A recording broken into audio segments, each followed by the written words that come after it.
वाह बेनो खूब ज सुंदर। शब्दों तो सौना हो, शब्दों तो सौना हो, पण कविता ए भावनी अभिव्यक्ति छे। હવે આપની સામે રજૂ થશે કાવ્યના મધુર સ્વર કુમારી મિત્તલ કેશવાળા દ્વારા। કુમારી મિત્તલ કેશવાળા।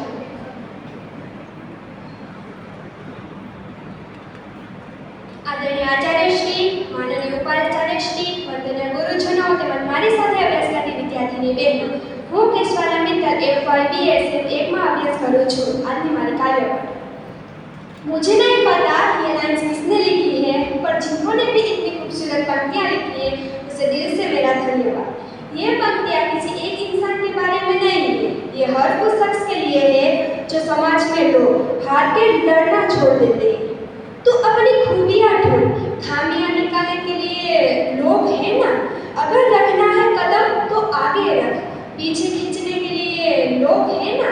सपना देखना है तो ऊंचा देख, नीचा दिखाने के लिए लोग हैं ना। तू अपने अंदर जुनून की चिंगारी भड़का, जलने के लिए लोग हैं ना। प्यार करना है तो अपने आप और परमात्मा से करे, नफरत करने के लिए लोग हैं ना। तू अपने अंदर अलग पहचान बना के, तू अपने अंदर अलग पहचान बना, भीड़ में चलने के लिए